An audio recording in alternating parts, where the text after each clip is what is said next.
Okay, so I didn't film anything when I started out doing this, but we had a piece of stainless line. We need to run a vacuum source for the windshield wipers because they are vacuum operated. So initially, we had this piece here that I made. And it did this here. And as you can tell, whenever you put this in, if I can even do that, runs like that. Well, it fell short and the vacuum line would have to run out of the cab and come down the firewall and meet, which having rubber to this nice stainless piece would look kind of crappy. So ended up just scrapping this idea, and we had a piece of aluminum. So I just bent this thing all up, got it all polished up, and it's pretty neat. So what I do first is slip this end through this hole for the vacuum line. And that goes up under the dash through the cab, and then comes in right here, and bam. So there it is. And then we got this polished brass fitting right here that will obviously crimp the end and put that in place. But there it is, mocked up, I should say. So it runs right along here, 90s up, goes right through the cab. And if you look, comes out right underneath there. It's a little dark, you can kind of see it, but I got to trim the end off, and then the rubber will be ready to attach to it. And then now we have our vacuum source for the windshield wipers. All right, as I mentioned in the last video, I showed you guys the little latches on the inside of the doors that they make for suicide doors, kind of like a preventative deal. If they were to come open, you couldn't just fall out of the truck. So I'm finally to the point where I am working on those, and I was going to show you how they work and the purpose of them.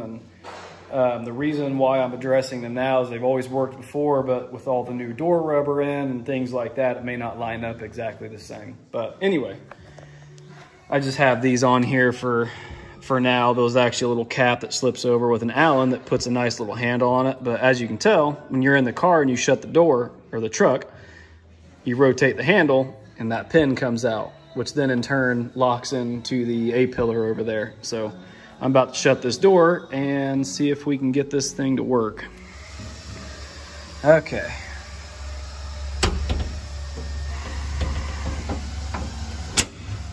Door is latched. Now, it's hard to see because I don't got any light in here, but let's see if this thing goes through its hole. As I thought, it doesn't, which leads me to believe I need to either adjust the door hinges, or we're gonna have to try to compensate with, on the door rubbers in here, we might have to thin those out a little bit. So get back with you when I figure out what we're gonna do. All right guys, we got it figured out. Realized that I forgot to oversize this hole like I did on the driver's side. So made that just a little bit bigger, and just like I suspected, these rubbers are a little too thick. But anyway, let's see if we can get this door shut here. So, as you can see, fully latched. And then what'll happen here is when I pull in on this door, comes in by maybe 1/16 of an inch. And see if you can see that pin. It goes right into place. And then you'll see it come back out. Bam. So that's what you do when you get in the truck.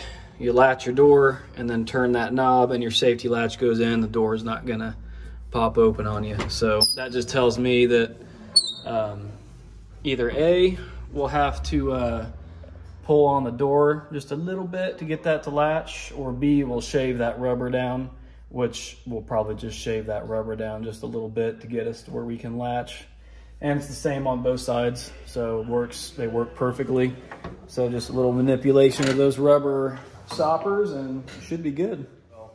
We now have a fully functional steering system in here. It's not fully aligned yet. That won't happen until we get the the actual usable steering wheel on this thing and get it roadworthy, then we'll go get it aligned. But yeah, here's the original steering wheel, which he has an actual NOS wheel to go on this when we're ready. This is just for mock-up. But if you can tell,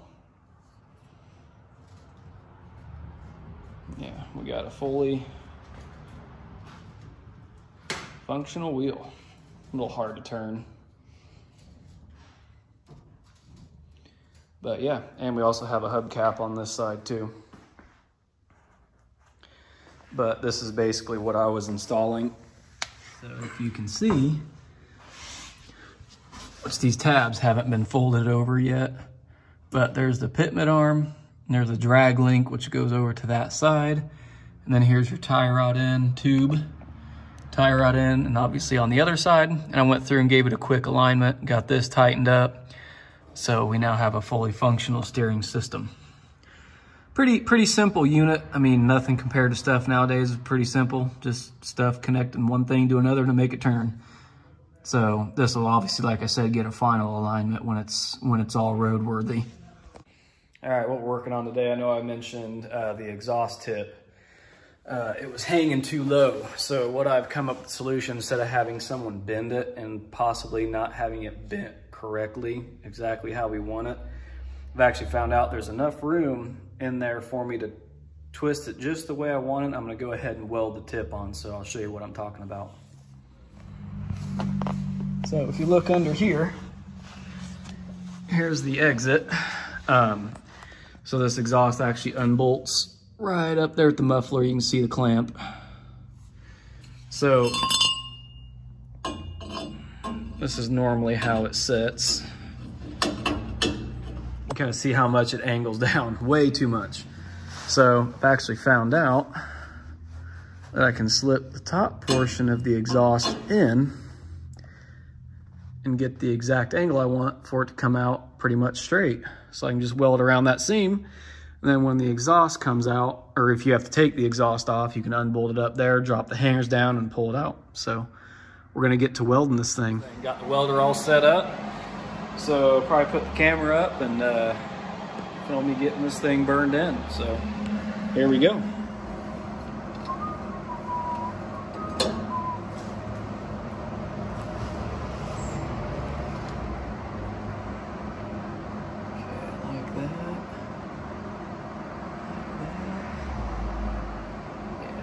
Way better.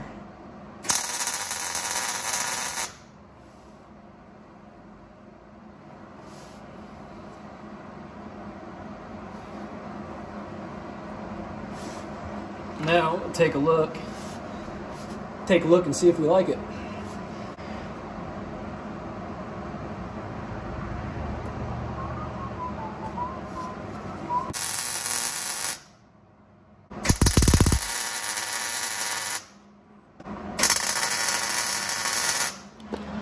Put you on time lapse and finish this thing up.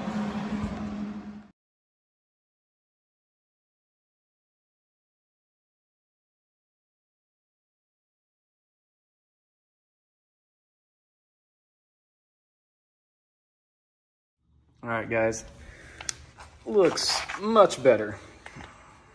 I know it looks a little more angled on camera because of the wide angle, but so much better. Tucked right up against the gas tank, but not too close to where the heat will get to it, but got a nice slight downward angle like the factory and brings it way up off the ground. So I'm pretty stoked.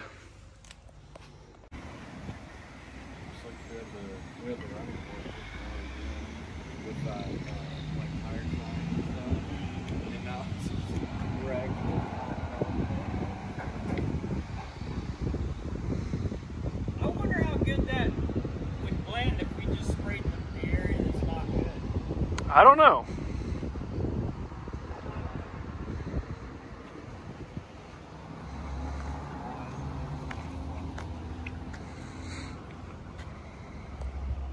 All right, guys, just left off finishing up the exhaust on the truck. I'll insert a little clip, which you will see before this, of a little walk around. We got to push it outside and finally see it out in the daylight for once. So do a little walk around of that. And obviously the truck's not complete, but it was cool getting to see it outside. But right now, I think I talked about the single stage enamel, the paint that we use for this in another video about how the color will actually separate if it gets too heavy. But we ran into an issue. We got done, everything's wet sanded and buffed, but we ran into an issue on top of the cab where the color had just, we really can't even describe what really happened. But anyway, we got to respray the roof of the cab. So Graydon's in here getting the roof sanded up. You can kind of see how it's duller compared to this, but everything else is wet sanded. I got the windshield popped open so I can start getting stuff taped up, but yeah, it's just part of it. Sometimes this kind of stuff happens, but you can see this light, dark, and then light. So we're not really sure why on earth it did that, because this not like this is a tri-stage paint or anything. It's just a solid color, so we're not sure why it wanted to do that, but it happens. Single stage can be kind of finicky sometimes, so it even happened. You can kind of see a dark spot here, and then a couple spots on the back. So we're actually just going to respray it. So we're going to get this thing taped and plasticed off and respray this roof and hopefully lay it down slick, where all we got to do is maybe drag a buffer across it or just leave it alone. So we'll see. Kind of up to me if I can lay it down slick enough. All right, just got done taping this thing off, so figure I'll show you what we're doing. So got all our body lines taped off so we can just spray the roof, and basically from there down is going to be all plastic over the whole truck. So we'll probably hit you guys with a little time lapse of us shark skinning this thing.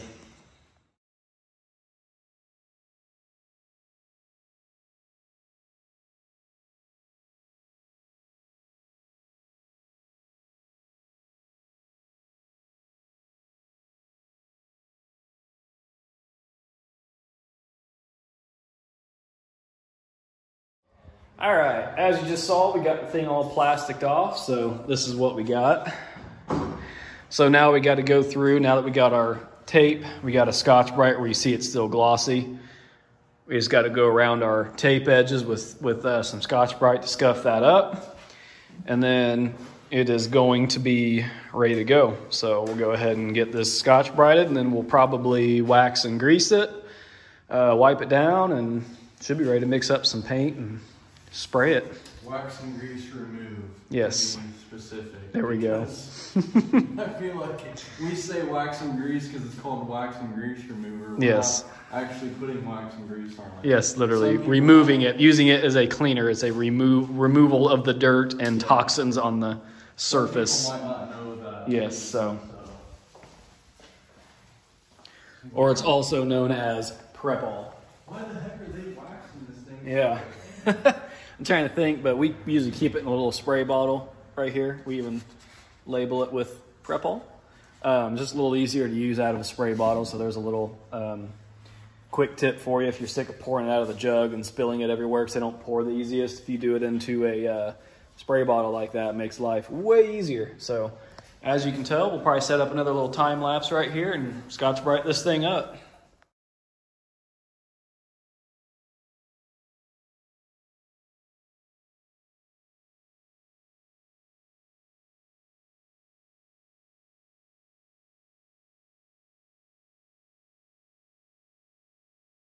All right, guys, we left off with a little time lapse of us prepping the truck cab to be resprayed, and we got it all resprayed and untaped and turned out pretty dang good.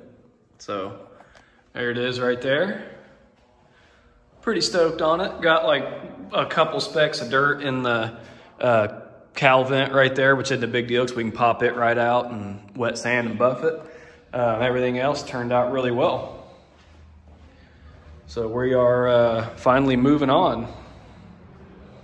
Pretty stoked on it. But anyway, right now, the owner of the truck, I remember mentioning this in another video. So we are getting started on this today. He got this thing all form fitted to the roof of the truck, as you can tell. So we're going to be marking holes and doing some work on it. So we'll probably film the process along the way. Okay, we just went through and got all of our little screw holes here pre-drilled. So we're getting ready to put these in. So we'll actually try to take you along for the process on this one.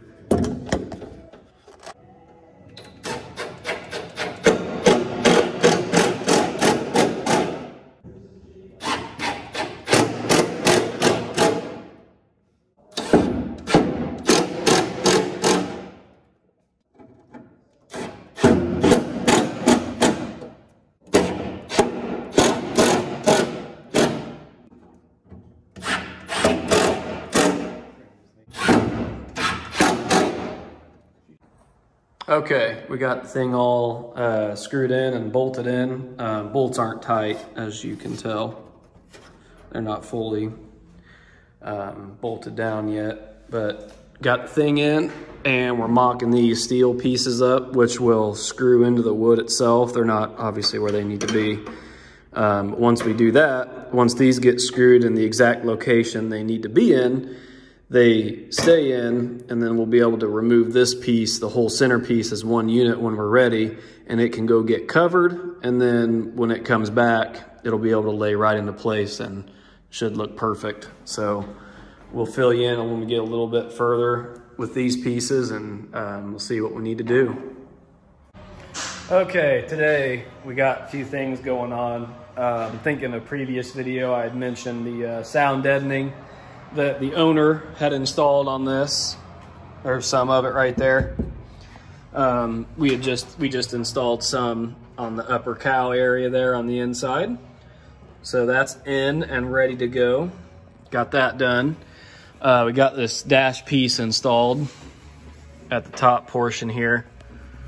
You see original brass screws with polished stainless beveled washers. You looking for the drill?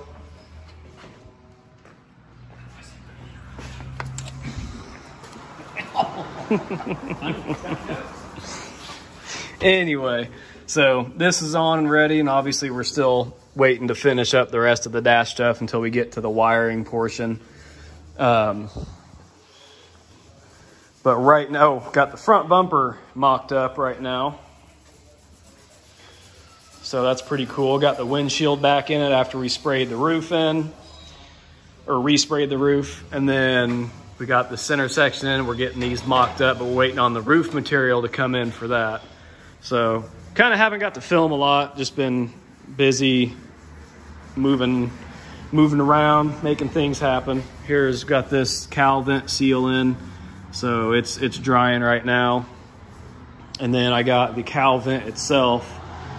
Got the inside repainted, as you can see, and I got new hardware, so I'm bolting this thing up. So hopefully I'll be, you'll see me assembling this guy real quick, maybe with a little time lapse, and then we'll be installing it in the truck.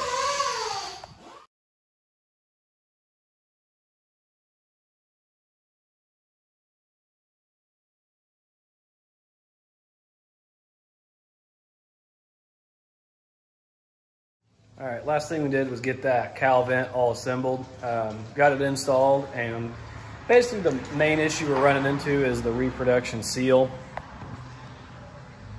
Right here, as you can see, is just way too thick, and when this goes on the lower detent, the spring, it won't stay down and go into place because the seal's so thick, so we'll have to address that.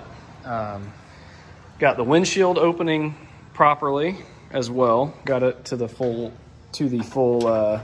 extension point there. Also, a couple other things we've done. I think I showed we got the front bumper mocked up, but we got the inside of the cab all sprayed. Well, I shouldn't say sprayed, but got it all painted. So it looks nice now, all protected, no more rust.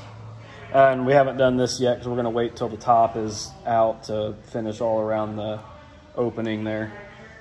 Kind of like up there as well. But yeah, pretty much got the whole cab done. And then something else that I was working on, I think I might have mentioned these, but got these door stoppers in so the door doesn't overextend, as well as a rubber guide I made back in here and riveted it in the factory location. So it's nice and smooth and has some resistance now, and the door will stay open in any position you need it to. So yeah, that's kind of about where we're at.